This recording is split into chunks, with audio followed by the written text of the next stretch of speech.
नमस्कार मेरे प्रिय छात्रों, वे प्रथम वर्ष प्रथम सत्र के कक्षा में आप सभी को हार्दिक स्वागत करते हुए, जैसे पाठ्यक्रम के लिए चयनित आपके दूसरी कहानी पर्दा, हमने बीती कक्षा में देखा किस प्रकार यशपाल जी का परिचय हो और कहानी के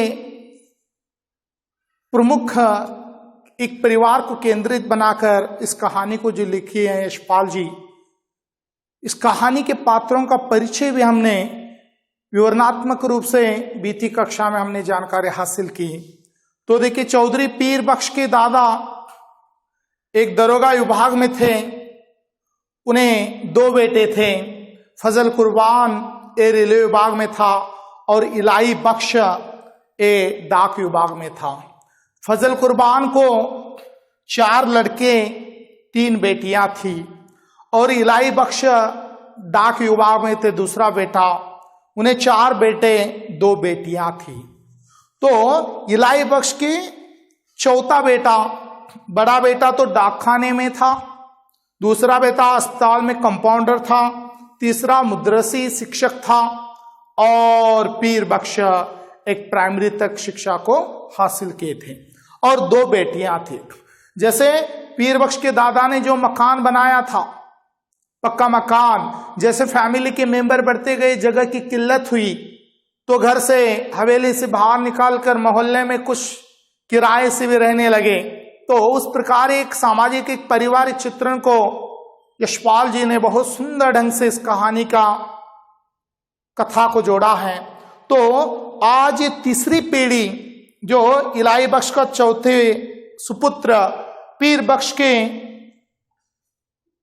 तीसरी पीढ़ी पीर बख्श के परिवार का चित्रण आज हम इस कक्षा में अध्ययन करने जा रहे हैं।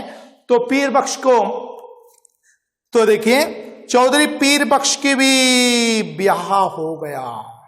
तो देखिए, बड़े, दूसरा, तीसरा, तीनों बेटे का विवाह होने के बाद जैसे चौथा बेटा, जैसे इलाही बख्श का चौथा बेटा पीर बख्श का भी विवाह हो गया। मौला के करम से बीवी की गोद जल्दी ही भरी। भगवान की कृपा से पीर बख्श को एक पुत्र के पिता बन जाते हैं।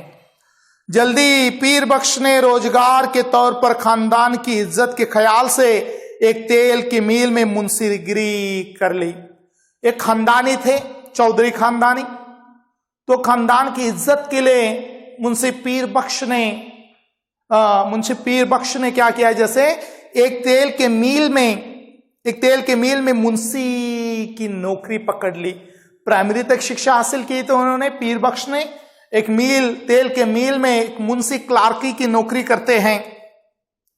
तालीम ज्यादा न हो तो क्या, सफेद पोश खानदान की इज्जत का पास तो था। तालीम तो केवल प्राइमरी तक हासिल की थी।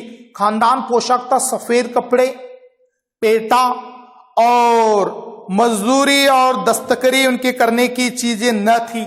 वो खानदानी चौधरी बड़े खानदानी के थे।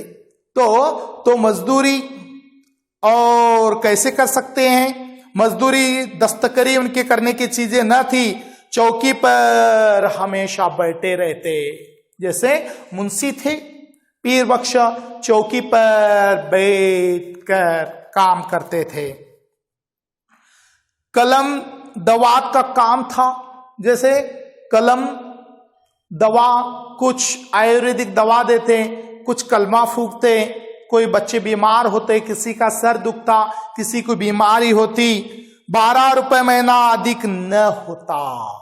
तो पीर बख्श महीने में कितने रुपए कमा लेते, जैसे 12 रुपए से ज्यादा उनका मंथली इनकम न थी, 12 रुपए से कम था और 12 रुपए महीना अधिक न था। चौधरी पीर बख्श को मकान सितवा की कच्ची बस्ती में लेना पड़ा। तो एक कच्ची बस्ती में उन्होंने एक मकान किराए से लेते हैं मुंशी पीर बख्श, और मकान का किराया मंथली 2 रुपया था। घर का किराया, रेंट मंथली कितना था छात्रों, 2 रुपए था। आसपास गरीब और कमीने लोगों की बस्ती थी। जो आसपास जो मोहल्ले में लोग थे कमीने भी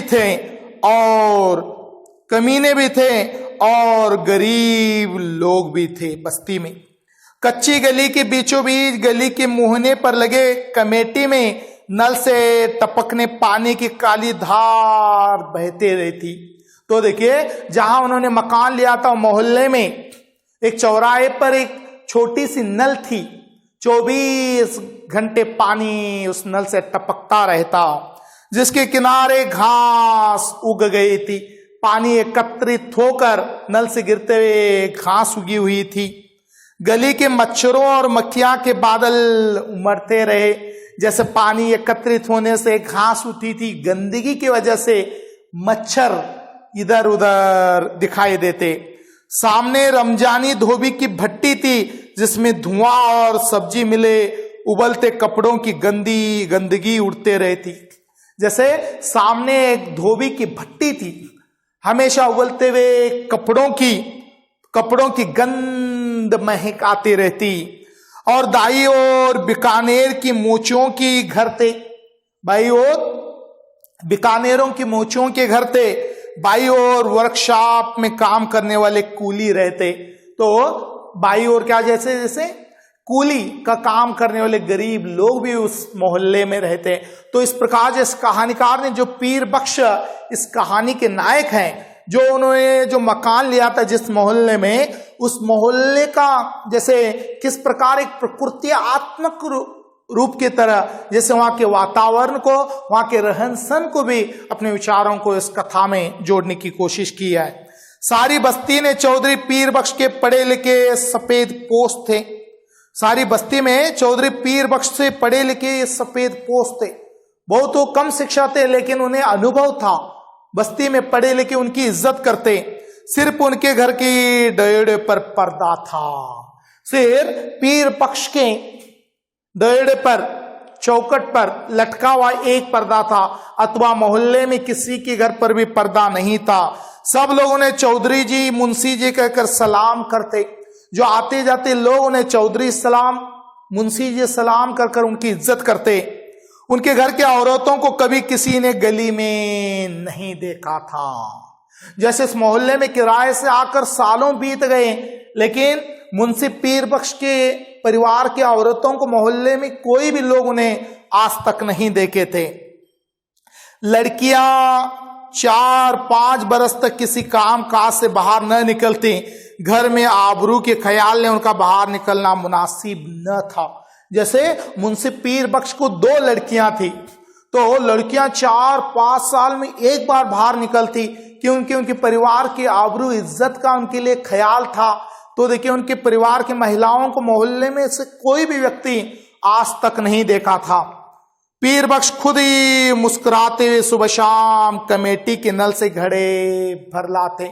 तो मुंशी पीर बख्श न बच्चों को पानी भरने बताते, न अपने पत्नी को, हमेशा मुस्कुराते हुए मोहल्ले में जो एक नल थी चौराहे पर, जैसे उस नल से मुस्कुराते हुए रात दिन वही पानी भरते थे।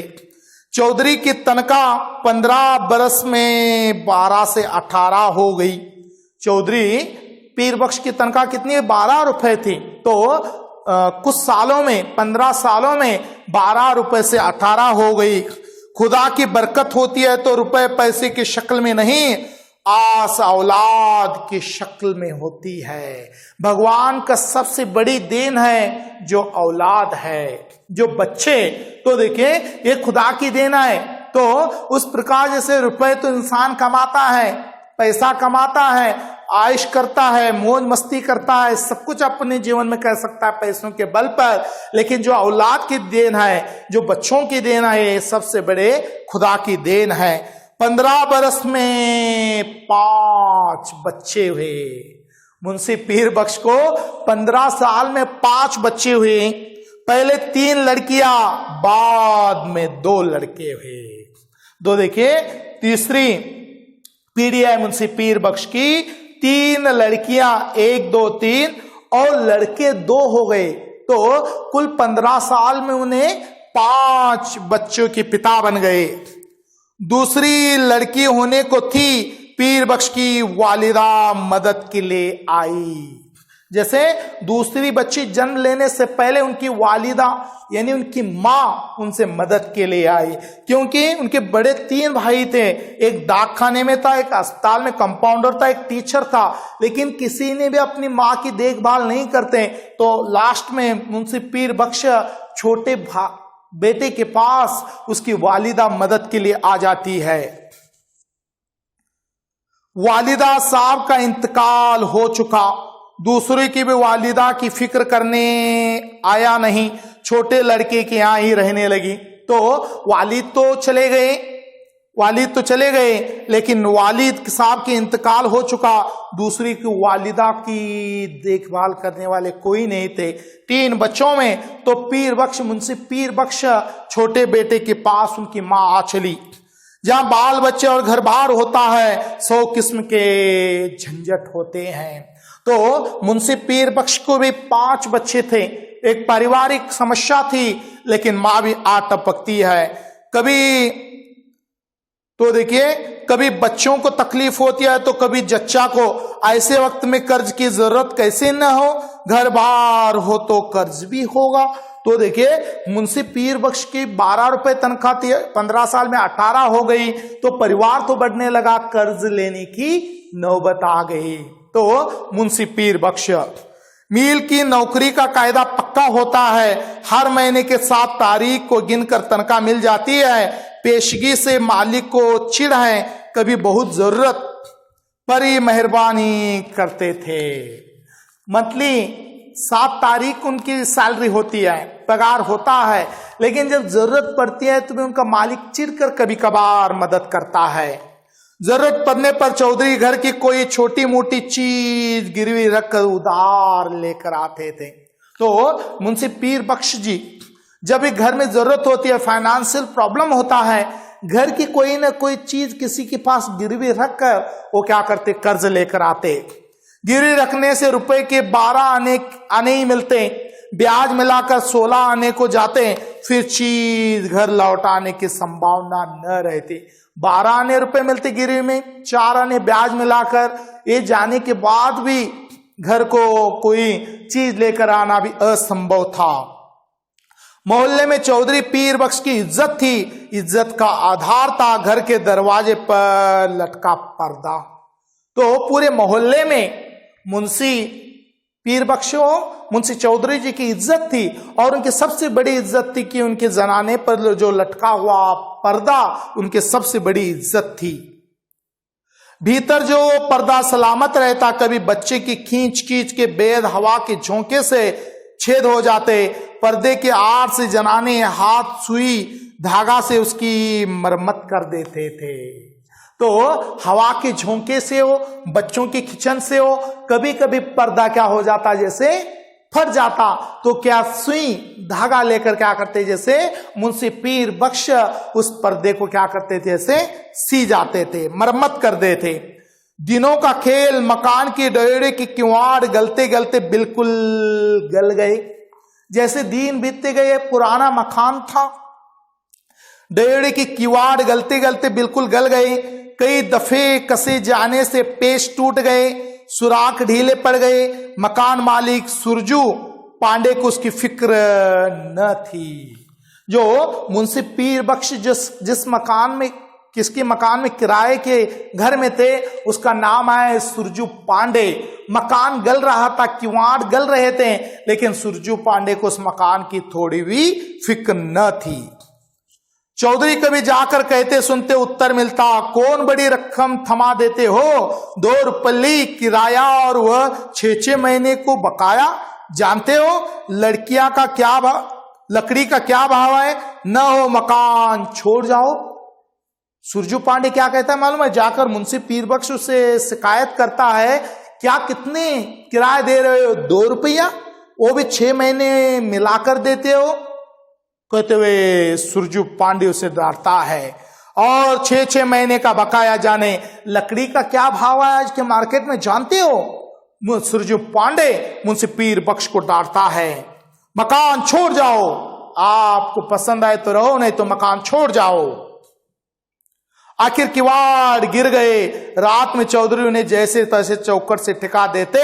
रात भर दहशत रहती कहीं कोई चोर न आए। किवाड़ यानी दरवाजा, दरवाजे जैसे डोर, हर तरह जैसे एक एक बारिश के दिनों में किवाड़ निकल जाता। कोई ऐसा डर था कि रात को कोई चोर न आकर घुस जाए घर के अंदर, कहते हुए मुंशी पीर बख्श सोचते। मोहल्ले में सफेद पोशे और इज्जत होने पर भी चोर के लिए घर में कुछ न कुछ था। मोहल्ले में उसकी इज्जत थी, सफेद पोशा था, चोर आकर रात में कुछ न कुछ चोरी कर ले जाए, ऐसी चीजें थी। शायद एक भी साबित कपड़ा या बर्तन ले जाने के लिए चोर को न मिलता। न चोर तो चोर, छीनने के लिए कुछ न हो तो चोर का डर होता ही है। कहा चोर जो ठहरा, तो ये डर था कोई चोर आएगा, लेकिन घर में चोरी करने के लिए कुछ भी न था। परिवार की आर्थिक तंगी के लिए उन्होंने हर चीज को ले जाकर गिरवी रखकर अपने परिवार का गुजारा करते, क्योंकि मंथली किराया 2 रुपए था, 18 रुपए तनख्वाह थी, 5 बच्चे, पति पत्नी 2 साथ हो गए और ऊपर से माँ, 8 लोगों का परिवार चलाना मुंशी पीर बख्श के लिए मुश्किल था। चोर से ज्यादा फिक्र थी आबरू की। सबसे ज्यादा उन्हें फिक्र थी घर में 3 लड़कियां थी, पत्नी थी, माँ थी, इसलिए चोर घर में घुसेंगे इसके लिए उनकी इज्जत की सबसे बड़ी फिक्र थी। पर्दा तार तार होते एक रात आंधी में किसी भी हालात में लटकने लायक न रह गया। पर्दा तार तार होते हुए हवा के झोंके से एक दिन फट गया।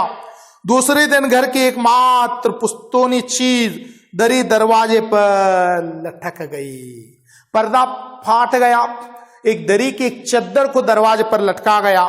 मोहल्ले वालों ने देखा और चौधरी को सलाह दी, अरे चौधरी, इस जमाने में दरियों का एक खराब करोगे, बाजार से लाकर टाट का टुकड़ा न लटका दो। कहने लगे मोहल्ले के लोग, जो किस प्रकार इसकी बाजार से लाकर जमाने की दरी को क्यों ना बर्बाद कर रहे हो, बाजार से कोई नया पर्दा लाकर लटका दो। मोहल्ले के लोग कहते हैं पीर बख्श टाट की कीमत आते जाते कई दफे पूछ चुके थे। 2 गज टाट 8 आने से कम न मिल सकता था।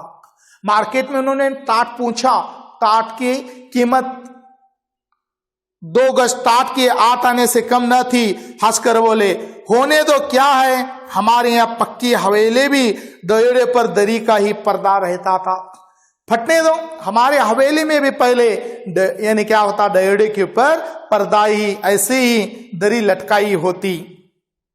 कपड़े की महंगी जमाने में घर की 5 औरतों के शरीर से कपड़े जीर्ण होकर गिर रहे थे।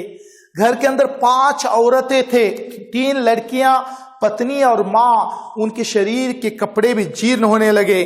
जैसे पेड़ अपनी छाल बदलता है, पुरानी छाल निकलकर नई छाल आती है, पर चौधरी साहब की आमदनी से दिन में एक दफे किसी तरह पेट भर सकने के लिए आटे के अलावा कपड़े की गुंजाइश कहाँ। नए कपड़े लेने की औकात तक नहीं थी, ना उनके पास पैसा था। मुंशी पीर बख्श के पास केवल 8 लोगों के परिवार का एक वक्त का खाना जुटाना ही मुश्किल था। खुदा उन्हें नौकरी पर जाना होता, पाजामा में पैबंद संभालने की ताब न रही। मार्किन एक कुर्ता पैजामा जरूर होगा, पर लाचार थे। तो जब नौकरी में जाते तेल के मिल में, तो 15 साल में उन्हें 12 रुपए से 18 रुपए उन्हें सैलरी मिल जाती है। तो उस प्रकार जैसे मुंशी पीर बख्श के परिवार का चित्रण आज हमने किस प्रकार आज इस दूसरी कक्षा में हमने देखा। पर्दा कहानी के तीसरी पीढ़ी मुंशी पीर बख्श का ब्याह होता है इलाही बख्श के चौथे सुपुत्र। तो उन्हें 3 लड़कियां 2 लड़के होते हैं। वालिद का इंतकाल होने के बाद इन्हें उनके पिता के इंतकाल होने के बाद उनकी वालिदा भी इनके पास आती है। 3 बेटे अच्छे जॉब पर होने के बाद भी अपने माँ को कोई नहीं संभालने की वजह से उनकी वालिदा भी आकर रहती है। तो किस प्रकार मुंशी पीर बख्श के परिवार का चित्रण, केवल पर्दा ही उनकी इज्जत थी। केवल परिवार में 8 लोग थे, लेकिन 18 रुपए में महीना गुजारना बहुत मुश्किल था। तो उन्होंने घर की कोई न चीज लेकर गिरवी रखकर कर्ज लेकर अपना जीवन व्यतीत करते हैं। तो किस प्रकार एक दिन वो पर्दा फाट जाता है, नया पर्दा लेने के तक उनके पास पैसा नहीं होता है, और घर के अंदर 5 औरतें हैं, उनके शरीर के कपड़े भी गलने लगे हैं। तो नया कपड़ा लेना भी मुश्किल है। जब वो मील में जाते हैं एक पायजामा पहनकर, कपड़े पहनकर जाते हैं, वो भी सिर्फ एक जोड़ हैं। तो किस प्रकार इस पर्दा कहानी के अंदर जैसे यशपाल जी मिन्सी पीर बख्श को इस कहानी का प्रमुख नायक बनाकर एक सामाजिक, एक पारिवारिक, एक आर्थिक, एक संघर्ष रूपी जीवन को एक कथा के रूप में इस कहानी में व्यक्त करने की कोशिश की है। तो छात्रों, आज हम इस कक्षा को यही रुक जाते हैं। तो तब तक के लिए मुझे इजाजत दीजिए। आप सभी को धन्यवाद।